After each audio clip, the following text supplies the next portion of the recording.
on his fellow criminals. But did this assistant U.S. attorney go too far to get Harris to cooperate?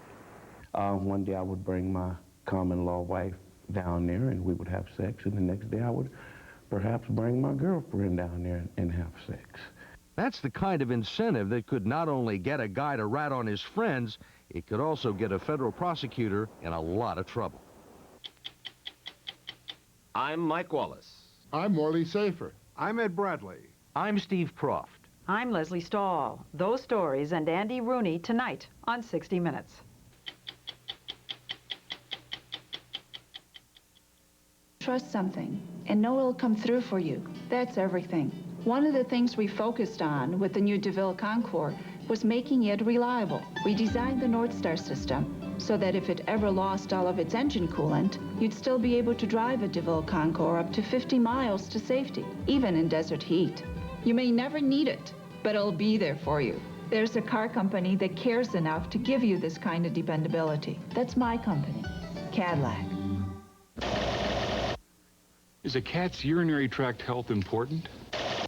Cat Chow's Special Care brand cat food is formulated to help maintain your cat's urinary tract health. Purina Cat Chow Special Care. Better care makes better cats.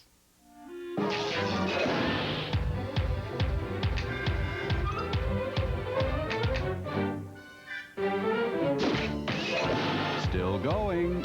Long-lasting Energizer batteries keep going. With no cure for AIDS in sight, everyone knows that once someone contracts the HIV virus, it's only a matter of time before the onset of full-blown AIDS and inevitable death. So when Charlene Reiling was told she had tested HIV positive, she knew it was her death warrant. No one forgets the day that somebody tells you you're HIV positive. It changes your life from that moment on, and you don't forget it. If we told you that 4 years later Charlene Reiling was HIV negative, you'd think we'd be talking about a medical miracle. Think again. Charlene never had AIDS or the HIV virus, but she didn't find out the truth for almost 4 years. I've lived as a person with AIDS. And as the medical profession saw my body, I had AIDS. What she actually had was colitis, some symptoms of which can resemble those caused by the AIDS virus. Because she'd been unable to shake a persistent fever and intestinal problems, and because she'd experimented with IV drugs years earlier, Charlene Reiling went to the New Haven Health Department for an anonymous HIV test, even though she'd been clean for years and was otherwise in a low-risk group because she's a lesbian. But when she was told of her test results, she says her worst fears were confirmed, and she began treatment for a disease she never had. How did that treatment begin? Charlene Reiling came here to the medical center of Orange, Connecticut, and saw an internist, Dr. Karen DeFore. She told the doctor of her HIV positive status. Charlene Reiling did not have her test record on paper. She'd been given her results verbally, which is standard practice in anonymous testing. Dr. DeFore did not retest Charlene for HIV. She did start her on regular doses of the drug AZT. Over the next 3.5 years, Dr. DeFore prescribed some 35 drugs for Charlene and referred her to 10 different specialists, both in private practice and at the Yale New Haven Hospital. And in all that time, none of those doctors ever retested Charlene for HIV. Meanwhile, Charlene began to get even more sick from the drugs prescribed to treat AIDS. I had to take medications for the side effects from the medications, and then another medication for the side effect from those medications. Now, these medications can be extremely toxic, especially when they're all used together. Dr. Gary Blake specializes in treating AIDS patients. He is the doctor who eventually re-diagnosed Charlene Reiling correctly. So for a healthy person HIV negative, the treatment for AIDS can kill you? Correct. Correct. Here you have a woman who's dying. Let's make her comfortable. Let's give her a pill to help her sleep. Let's give her a pill for her pain. Let's give her a pill for the nausea. Let's give her a pill for the diarrhea, and so on and so forth. In general, the HIV medications, if they're used properly, should not be that toxic. In Charlene's case, they were extremely toxic. Over the 3.5-year period, Charlene suffered nausea, fatigue, severe migraines, diarrhea, mouth sores, skin lesions, loss of appetite, loss of weight, and muscle strength. She ran a daily fever, and she had serious bouts of depression and confusion. I couldn't even put my shoes on anymore, and I couldn't tie shoes for the most part. My hands had become completely closed into a fist. I could barely write, and I could barely walk. The migraines were probably the worst. They were debilitating. Why didn't she go for a second opinion? She did. There are many doctors involved. There are many opinions. She had a second, third, fourth, and fifth opinion. In fact, Charlene was admitted to Yale's emergency room 6 times. She was an inpatient there twice, and she was given almost every possible test, from spinal taps to CAT scans, except one. Did any of these doctors, any of these professionals give you another HIV test? No. In fact, doctors at Yale New Haven Hospital ultimately diagnosed Charlene with AIDS dementia, an advanced stage of the disease. They doubled her AZT dosage. By the time Charlene went to see Dr. Blick, she thought she was at the end of the line. The first day that Charlene Reiling came into your office, describe what you saw, how she looked, what kind of condition she was in. Wasted, very debilitated, very thin, very frail, very fragile. She thought she was dying. She knew she was dying. She'd actually been making plans already for her death. What? Still getting that treat. Charlene had rented this small cottage where she thought she'd be spending her last days. She'd even arranged to be cremated and to have her ashes thrown into the ocean from a nearby beach. She thought she only had months to live by the time Dr. Blick did the standard blood tests and T-cell evaluations, which indicate the health of the immune system. If you look at her T-cell count, that tells you pretty much where the state of the virus is, if it's... Exactly, exactly. And you cannot develop an AIDS-related infection with normal T-cells, essentially. We also look at what's called the T-cell percentage. And if that percentage is over 15 to 20%, normal in you and I being around 31% or higher, if that's above 15 to 20%, you cannot come down with AIDS, essentially. And what was her T-cell count? She was over 30% on each T-cell count that I had drawn for her. Normal? Normal. What did that tell you? Was that a red flag? Well, when I got the results back, I told people, I said, I think that Yale has made a major mistake here. So Dr. Blick retested her for the HIV virus. And what were the results of those tests? Well, they were completely negative. She didn't have AIDS? She didn't have AIDS, she didn't have HIV. I sat there in total disbelief, like, what's happened these last 3.5 years, however long it had been. She was absolutely devastated. She had just the opposite response that I thought an individual, would have. And I can understand it now because she had everything taken away from her. She couldn't function physically, she couldn't exercise, she couldn't do anything. She was an emotional wreck at that time. I certainly wouldn't sit here and say I'm not grateful to be alive, because I'm very grateful to be alive. I'm grateful that I have a future with my family, with my friends, with myself. But something has profoundly changed in my life. I lost my job. I lost whatever money I had. I lost my dignity. Everything was lost in that time. How do I celebrate? Attorneys Charles Price and Susan Bartholomew are representing Charlene in her lawsuit against Yale New Haven Hospital and Dr. Karen Dufour. We've sort of grown up with the idea that the doctors will tell us what the best thing is for our health, and that we are really discouraged from questioning it as it went along. So I think in Charlene's case, she goes to one doctor, then a second doctor. Each doctor multiplies the possibility that she'll never question it, because now there are 5 people who are just assuming that she has AIDS. Unfortunately, what I think happens in reality is that there is a rubber stamping of a colleague's judgment, and that rubber stamping allows a mistake to be prolongated. I think a part of the problem here, and I see this in my practice all the time, is we tend also to discriminate. If you look through her Yale records, it says ex-drug addict. It says lesbian ex-drug addict. And we do this in our minds an awful lot. We say, oh, he's gay. Oh, he uses drugs. She shoots drugs. I can't relate to that. And we just go on. We don't think properly when we're diagnosing. We just assume, we discriminate in our minds. Charlene Reiling is also suing Evelyn Rodriguez, the former counselor at the New Haven Health Department, who Charlene says is the one who gave her the original HIV-positive diagnosis. Charlene's lawyers have obtained a test report signed by Evelyn Rodriguez that they feel certain is Charlene's, even though the test was filed anonymously, identifiable only by a number. A New Haven judge has sealed that report from the public, but said in open court that there is a reasonable probability that it is Charlene Reiling's file. It describes a 31-year-old white lesbian at risk for AIDS because of IV drug use, who was seen by Evelyn Rodriguez on the same day Charlene Reiling went for her test. Charlene says Rodriguez told her she was HIV positive and then gave her some advice. She had started on a religious agenda at that point. A religious agenda? A religious agenda. What did she say? She discussed with me the fact that Jesus Christ heals those that repent their sins, referring to my lesbianism as being a sin.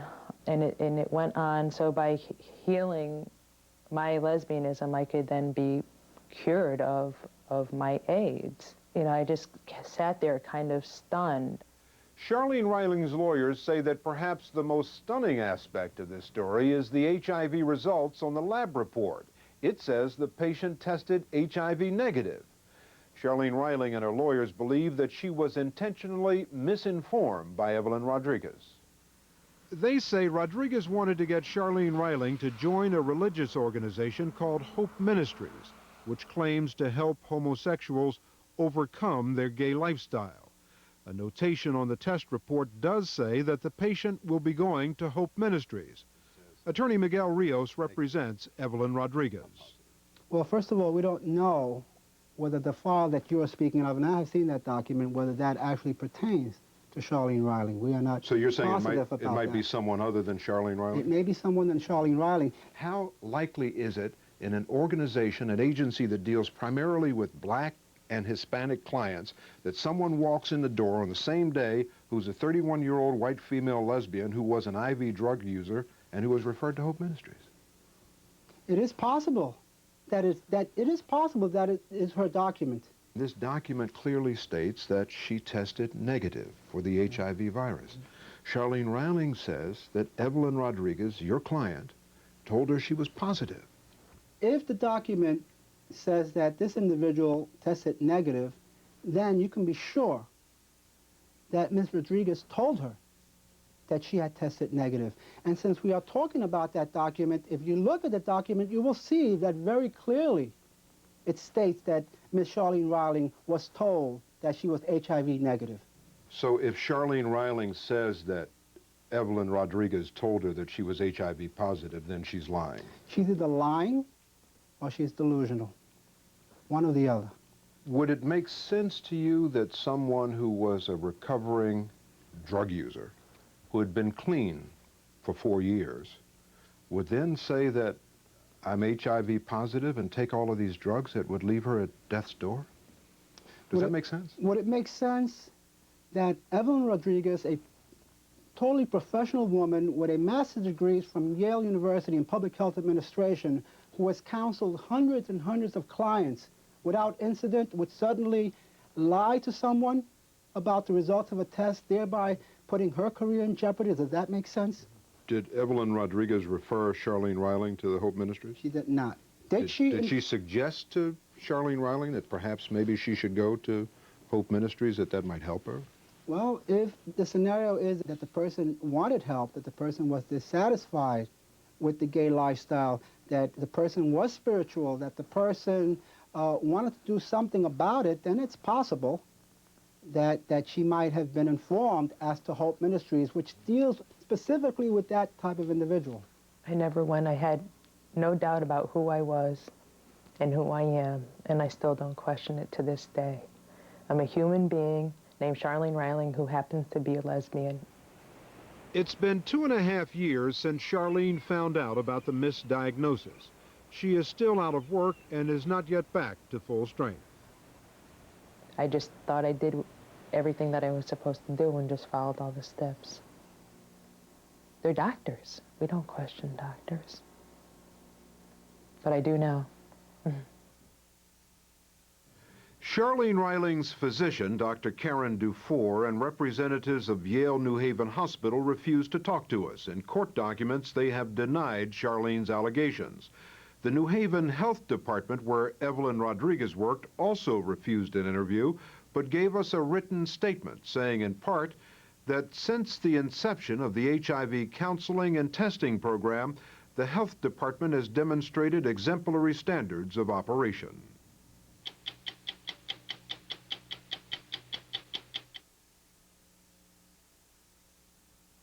Imagine a rent-a-car company that will pick you up right at your door. That's Enterprise. Call us. We'll arrange to come to you, take you back to our office, and you're on your way. Pick Enterprise. We'll pick you up. You make me feel so young. Promise Ultra, the first fat-free margarine, just 5 calories a serving. You make me feel so young. Fat-free Promise Ultra. Get heart smart. If you get heartburn up to here, what you get isn't just heartburn. It's something different. Doctors call it acid reflux, and you need something different. You need regular Gaviscon.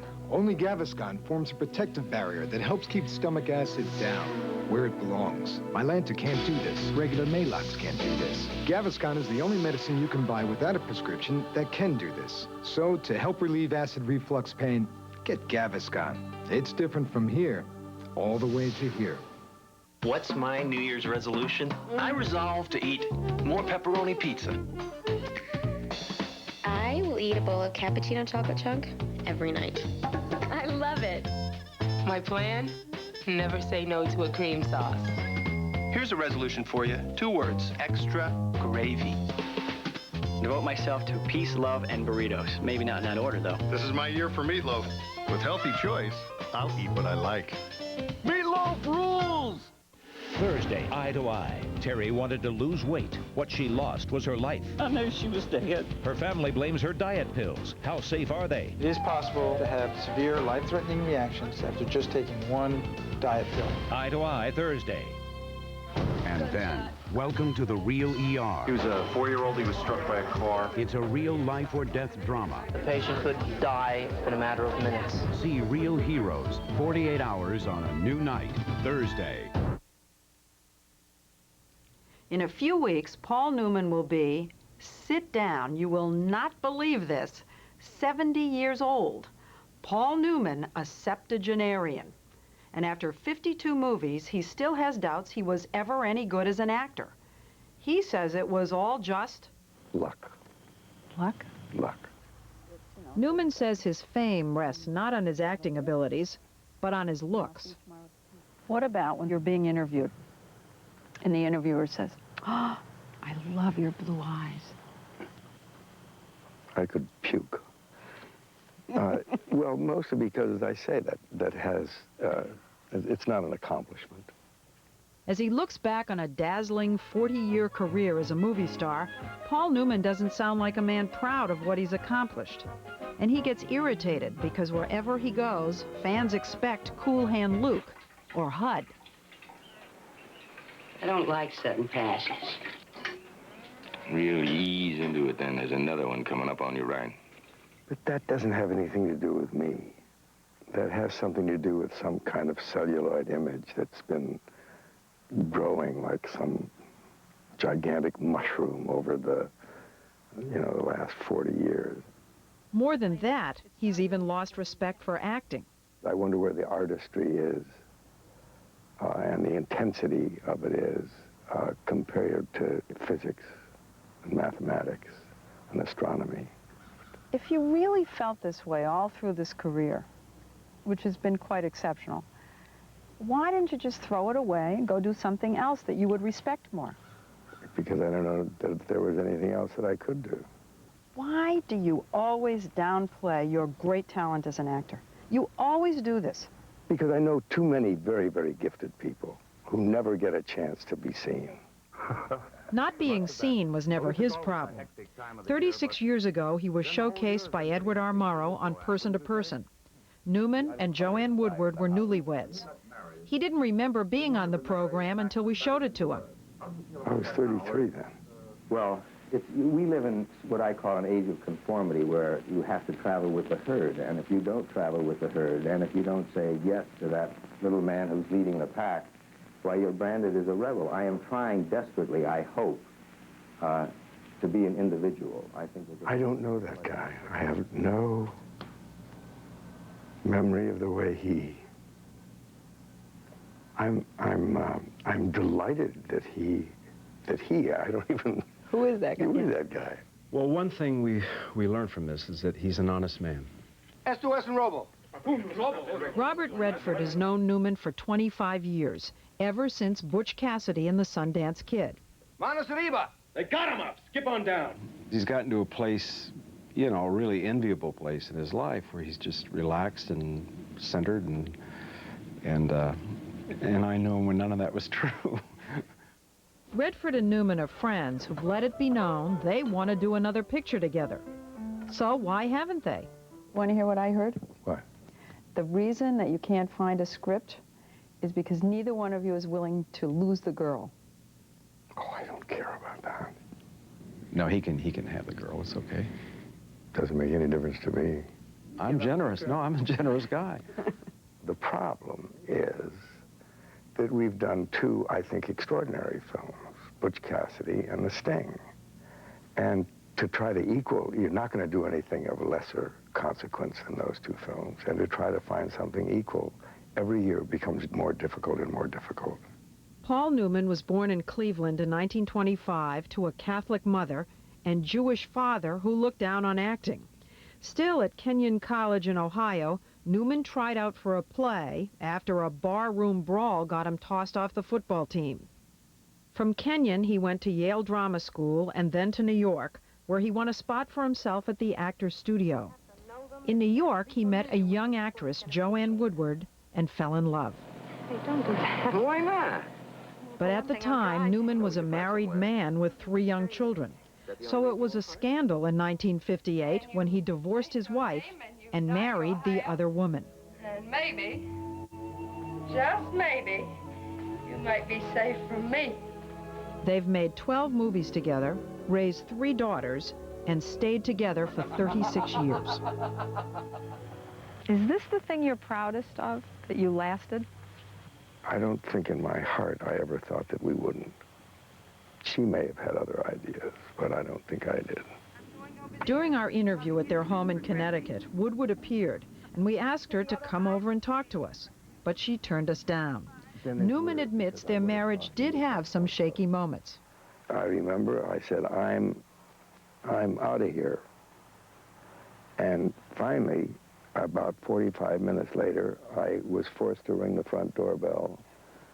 She answered the door, and I said, I have no place to go. Oh, that's terrible. No, it's wonderful.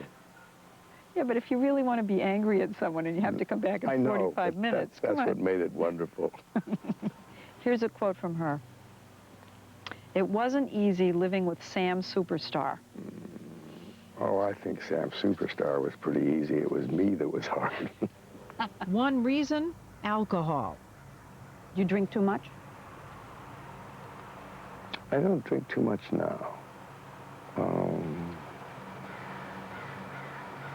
But I certainly went through a period when I was out of control. When was that? 70s. Because you still drink beer. I just drink beer. Do you still drink 6 cans a day? No. But you still drink beer? Half that, maybe. Half that. 3 cans a day? Give or take. Then you were never really an alcoholic in the classic sense. No, I sure drank too much. And so did Scott Newman, his only son from his first marriage, who died 16 years ago of an accidental overdose of alcohol and Valium. It's something Paul Newman almost never talks about. An event like that never gets better. It gets different, but it never gets better. Scott was 28, an aspiring actor and stuntman. A lot of people out there have children with drug problems. Lots and lots.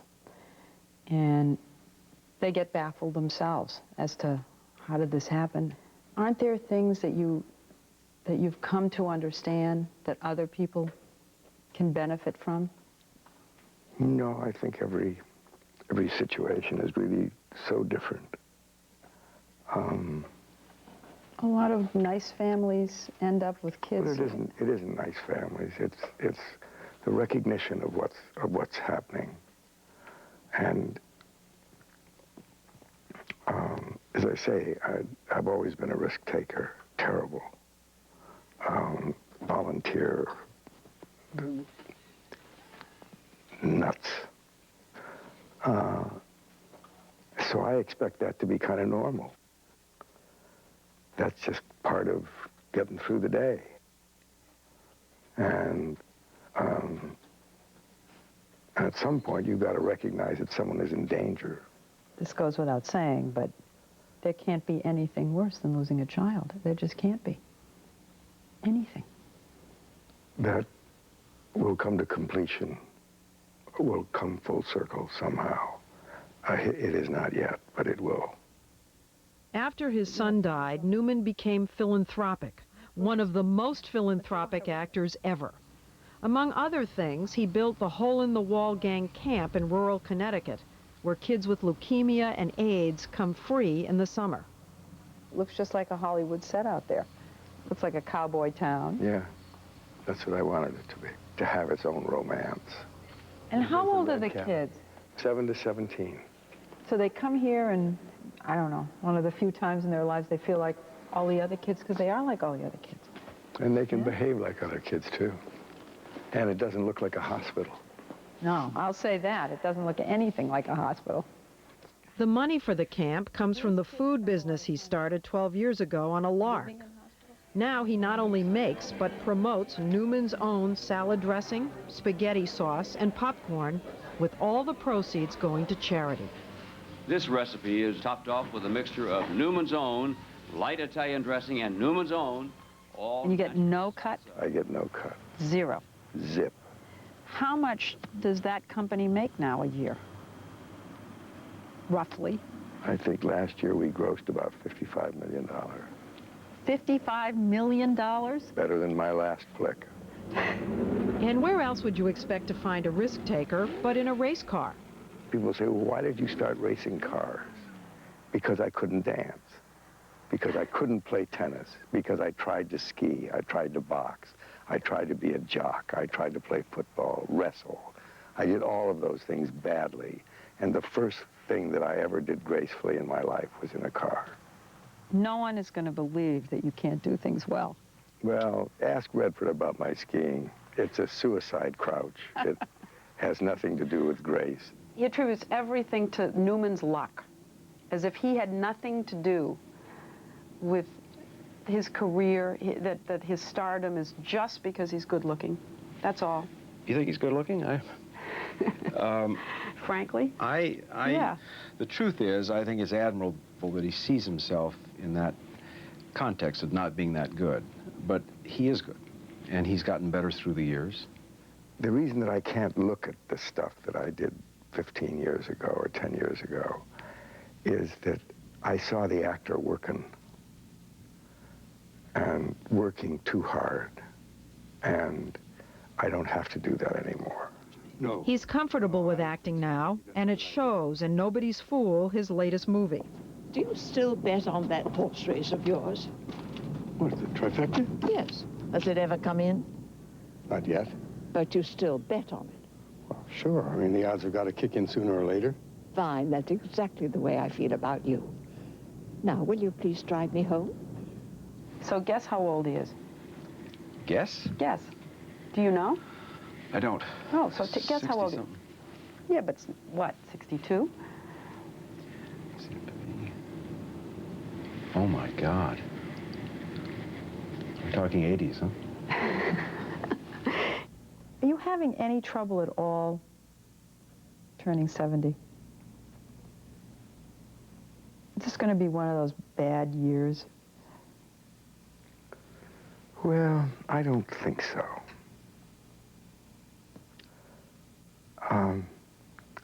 On my 60th birthday, I went into this funk and was delighted to find out that it was the flu. Betty Davis said it about as well as anybody. Getting old ain't for sissies. But you're not falling apart. I can tell. No, For breakfast. Pig licking good.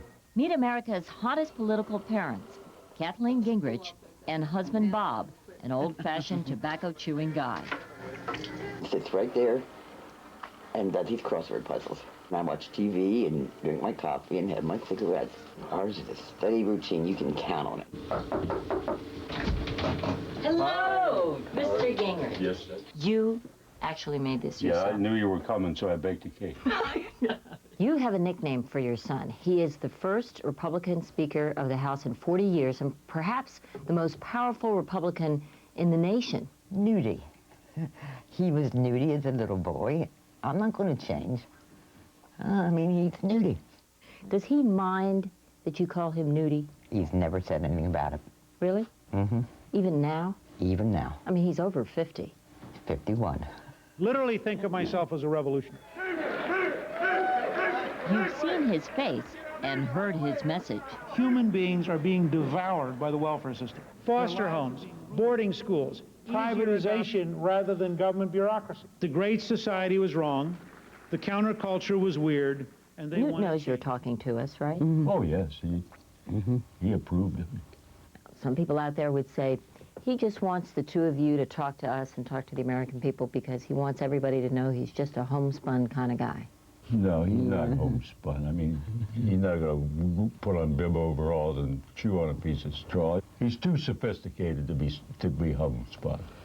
A self-made, sophisticated man from the other side of the tracks. It's the first of many apparent contradictions on the way to understanding the Georgia congressman, whose public image reflects his power base, conservative, white, and Southern. Is he a true Southerner? No. He was born in Harrisburg Hospital. Pennsylvania. Yeah, and he lived in Pennsylvania until 53. So he's kind of a Yankee. Newt's a Yankee. I think so. But we won't tell anybody, okay? It's better, because he has enough Democrats against him.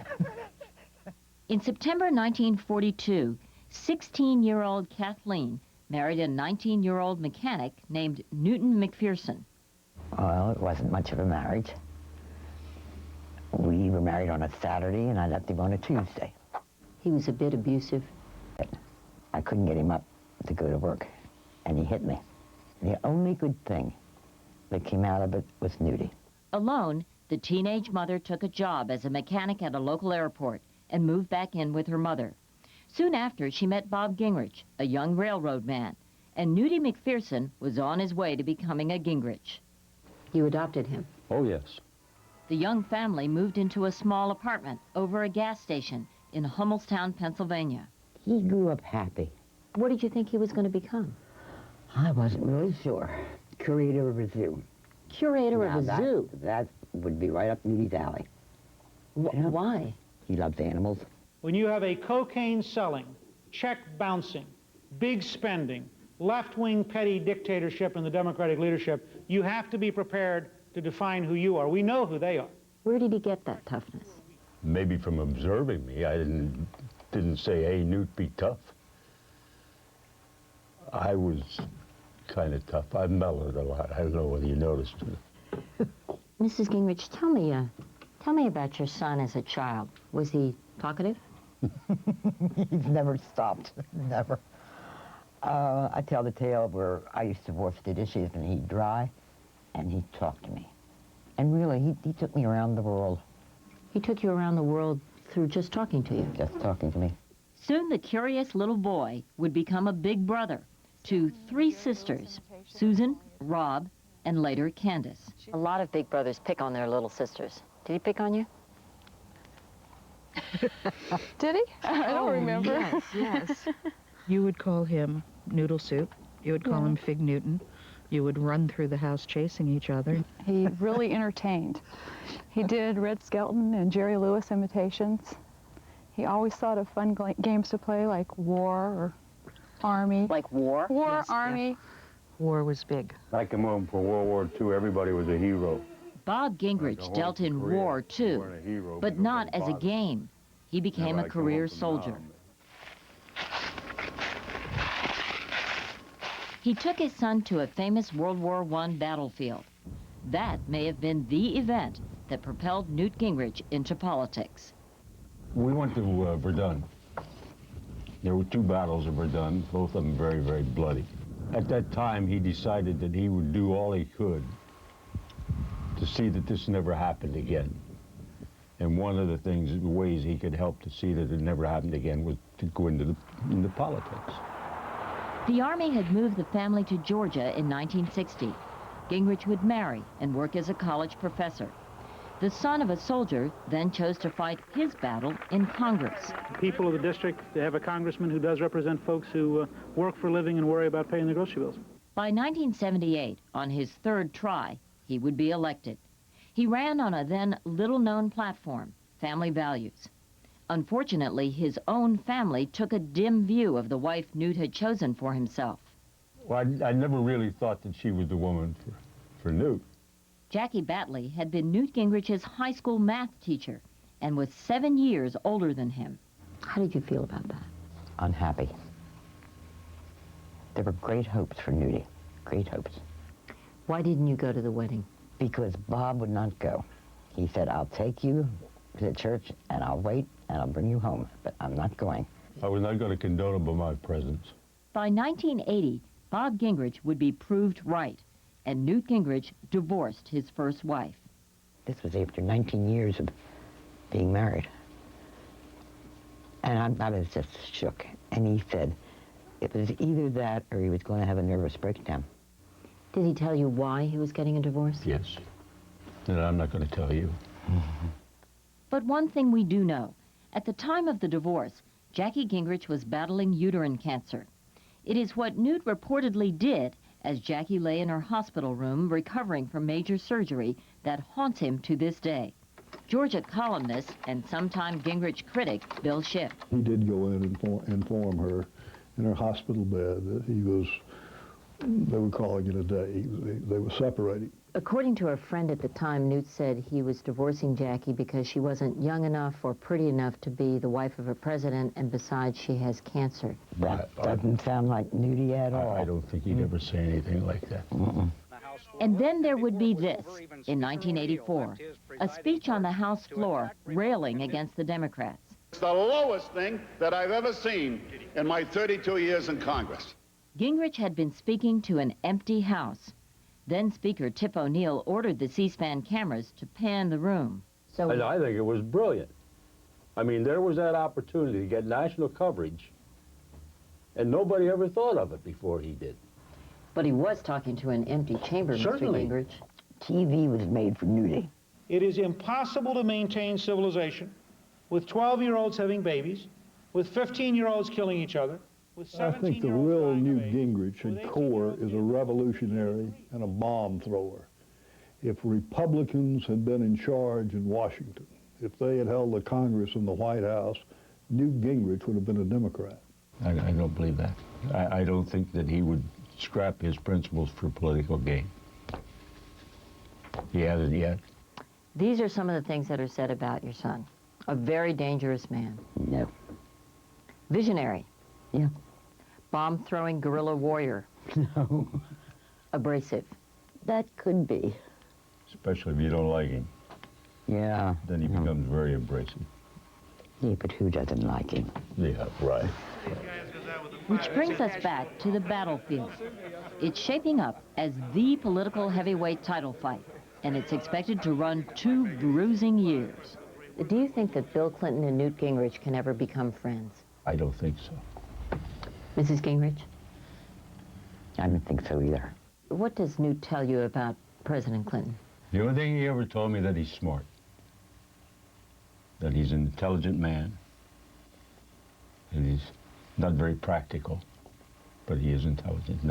That's all he's ever told me about. Mrs. Gingrich, what has Newt told you about President Clinton? Nothing. And I can't tell you what he said about Hillary. You can't? I can't. Why don't you just whisper it to me, just between you and me? She's a bitch. Real, that's the only thing he ever said about her. But I think they had some meeting, you know, and she takes over. She does? Oh, yeah. Yeah, but when Nudie's there, she can't.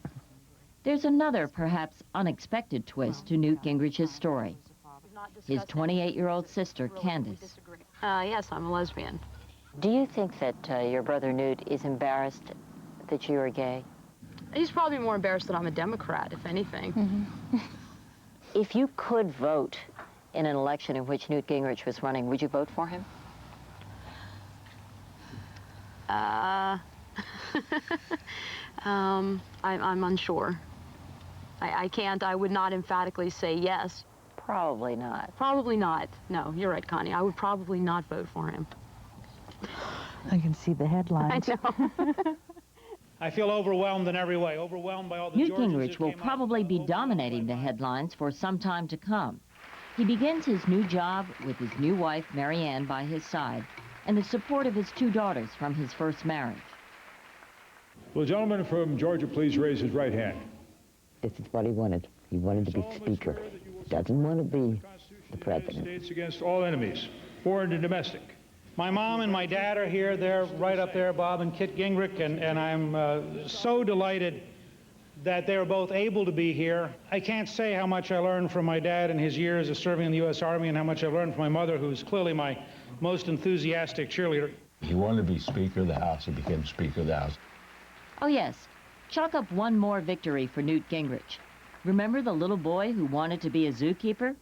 He is that, too, unofficially. He donated Bo the rhino to the Atlanta Zoo. We like to think that we're Newt's zoo. My boy Nudie. He's just lovable. He really is. You can get some arguments on that. Not too many. There's been more talk about how Mrs. Gingrich came to tell us what she says is her son's 5-letter opinion about the First Lady than about her son's opinion itself. Mrs. Gingrich was sitting before 3 cameras and television lights with her microphone on. It was clear that what she said would be broadcast. AT&T. It's true. The AT&T True programs are such a good value that MCI customers switched to AT&T a record 8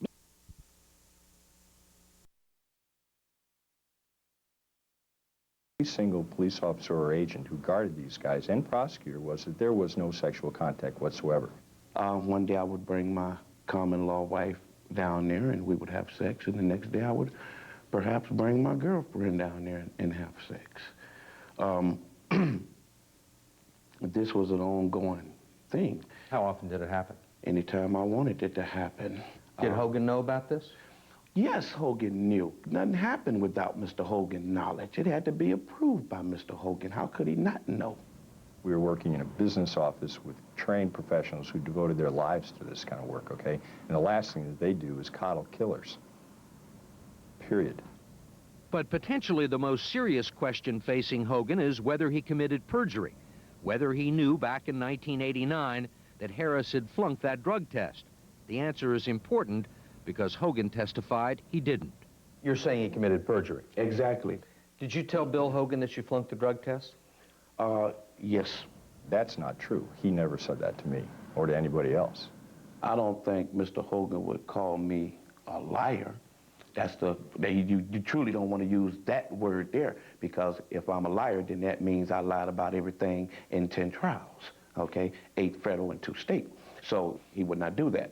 After the case started to unravel and Mr. Hogan got into hot water, did he ever come to you and ask you to deny that conversation back in 1989 had ever taken place about you testing positive for drugs?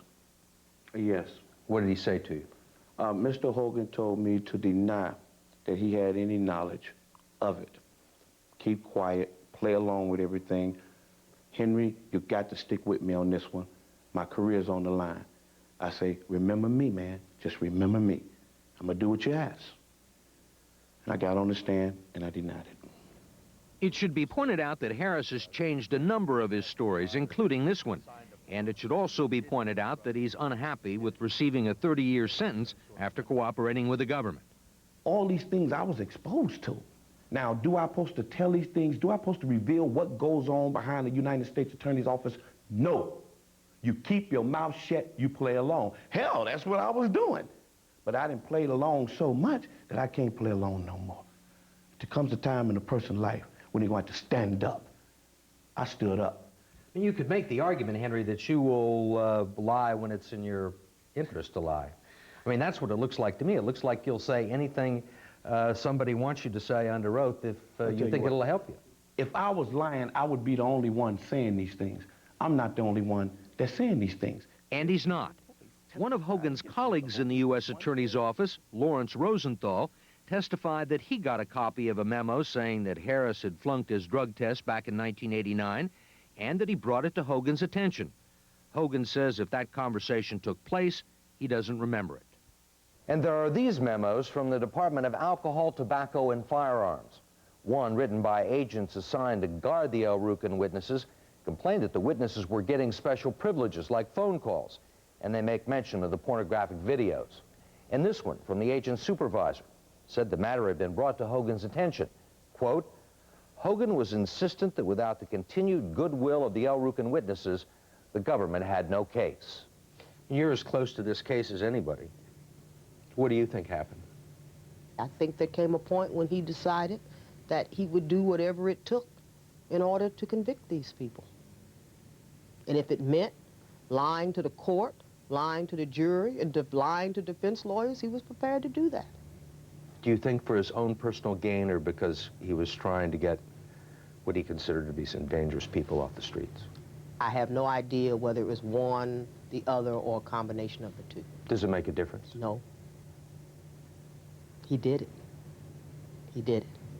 I would no more have jeopardized the years and years worth of work, as well as my own reputation and career, for the sake of covering up a couple of drug tests, than I would jump out this window. Bill Hogan is desperate to prove his innocence. Abandoned by some of his friends and supervisors in the U.S. Attorney's Office, he's sailing a friend's boat towards the warmer waters of the Caribbean, waiting for the Justice Department report that will decide his fate, and perhaps, finally, a chance to present his version of the story in a court of law.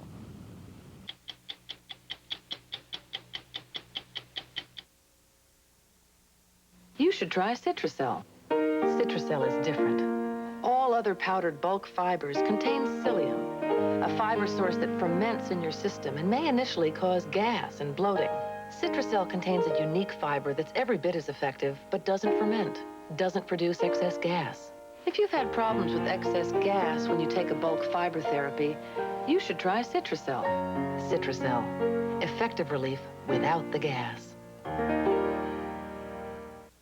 Now is the best time to buy tires at Sears. Through January 7th at Sears, all tires are on sale. All Goodyear, all Michelin, all Bridgestone, all BF Goodrich, and more, all on sale now. Save 5 to 20% on top quality tires, like the Goodyear Weather Handler, a Sears exclusive, including a 60,000-mile warranty. So hurry in, because prices like these don't roll around often. Sale ends January 7th at Sears Tire and Auto Center, where now is the best time to buy. You know those jeans you can't zip up? Well, after a month of rich chocolate almond and chocolate raspberry truffle, I'm living in mine, because I lost 8 pounds with Nestle Sweet Success. A luscious Nestle shake for breakfast, another for lunch, a sensible dinner, even a decadent snack, all low fat and just 200 calories. Nestle Sweet Success. Now save $2 on specially marked 6-packs of Nestle Sweet Success ready-to-drink cans. You've got customers who demand, information to command, and competition to withstand. So how's your business to expand? Here's how.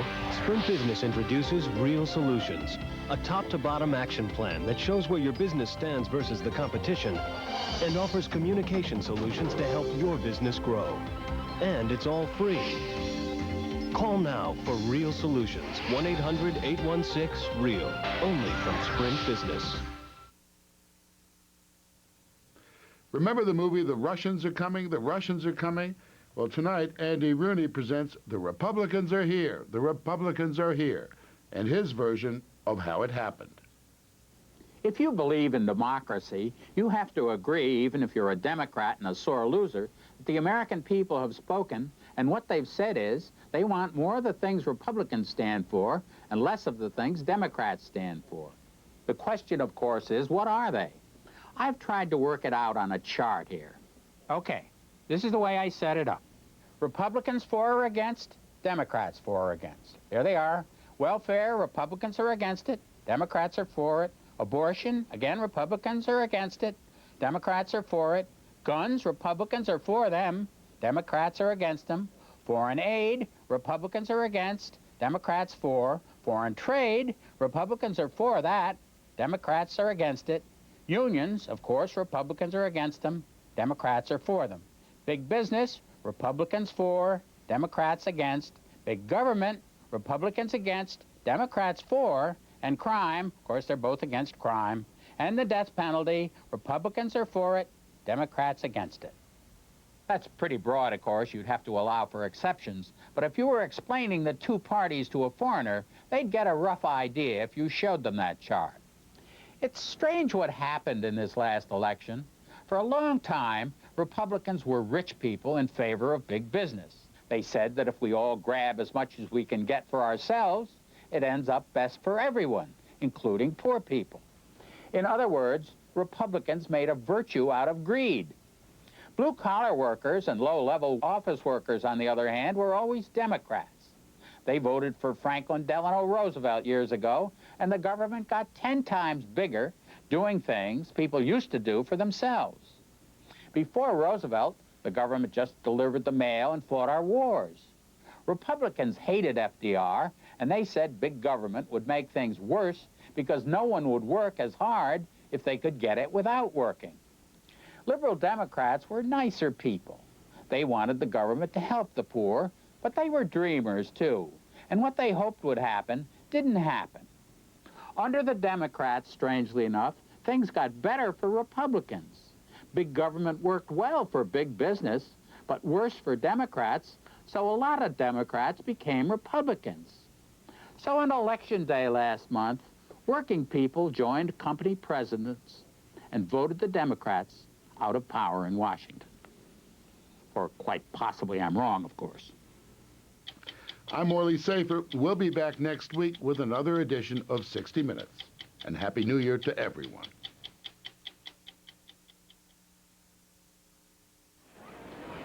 Brochures? Brochures? With pictures. Learn all about highly protected risk coverage. Wausau? Warsaw. What's that? Business insurance. To fully appreciate business insurance from Wausau, Excuse me, my company's changing health plans. you really have to be in business. Wausau. In business, our name draws a crowd. Nowadays, people have to depend on their cars more than ever, and it's my job at Cadillac to make sure you can. That's one of the reasons the new DeVille Concours impressed so many people. Our North Star system made this DeVille one of the first cars ever to go 100,000 miles between scheduled tune-ups. You see, there is a car company creating these higher standards because it values your time almost as much as you do. That's my company, Cadillac. Going to the Super Bowl.